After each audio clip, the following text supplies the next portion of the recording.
हम एक ऐसी दुनिया में रहते हैं जहां हर मोड़ पर इंसानों के भीतर डर और सिहरन पैदा करने के लिए आत्माएं और अन्य शैतानी ताकतें अपना रौब दिखाती रहती हैं।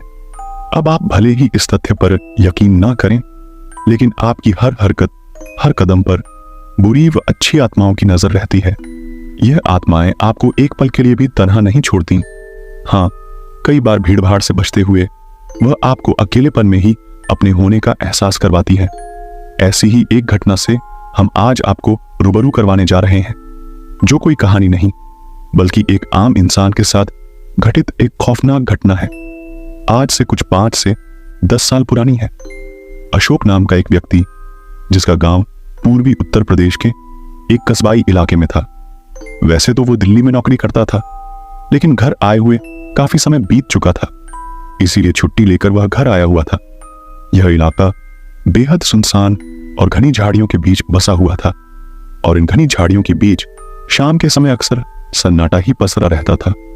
अशोक को बचपन से ही छत पर सोने की आदत थी, और बड़े होने के बाद जब भी वह गांव जाता तो अपने घर की खुली छत पर ही सोता था।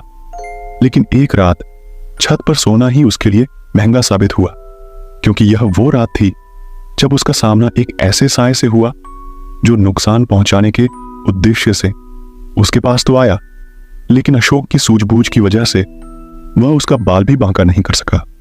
रात का करीब 1 बजा था कि अचानक किसी आवाज ने अशोक की नींद खोल दी। वह अपनी चारपाई से उठकर छत की रेलिंग के पास जाकर आसपास देखने लगा। उसे अपने घर से थोड़ी ही दूर पर किसी साए को इधर उधर घूमते हुए देखा। छोटा सा कस्बाई इलाका था। उसे लगा शायद कोई अपने घर से बाहर आया होगा। वह वापस जाकर चारपाई पर लेट गया। उसे फिर कुछ आवाज सुनाई दी, लेकिन इस बार आवाज थोड़ी ज्यादा पास से आ रही थी। वह फिर उठा और छत से नीचे देखने लगा। उससे अपने घर के पास ही एक साया दिखाई दिया, लेकिन खौफनाक बात यह थी कि वह सिर्फ साया था, उसका शरीर नहीं था। इतने में उसे सीढ़ियों पर किसी के बहुत ही तेजी के साथ चढ़ने की आवाज सुनाई दी। 1 मिनट से भी कम समय में वह साया उसकी नजरों के सामने खड़ा था। उसकी शक्ल, हाथ पैर कुछ भी नहीं था। अगर कुछ था तो वह सिर्फ एक सफेद साया जो धीरे धीरे अशोक की तरफ बढ़ता जा रहा था। कहते हैं, बुराई को काटने के लिए अच्छाई का ही सहारा लिया जाता है। इसीलिए उस साये से खुद को बचाने के लिए उस समय अशोक ने कवच कीलक अर्गला मंत्र का जाप करना शुरू कर दिया। वह लगातार 5 मिनट तक यह जाप करता रहा और वह साया उनके पास आता रहा। अचानक ही वह साया अंतर्ध्यान हो गया। वह हवा था और एकदम से हवा में बहकर गायब हो गया।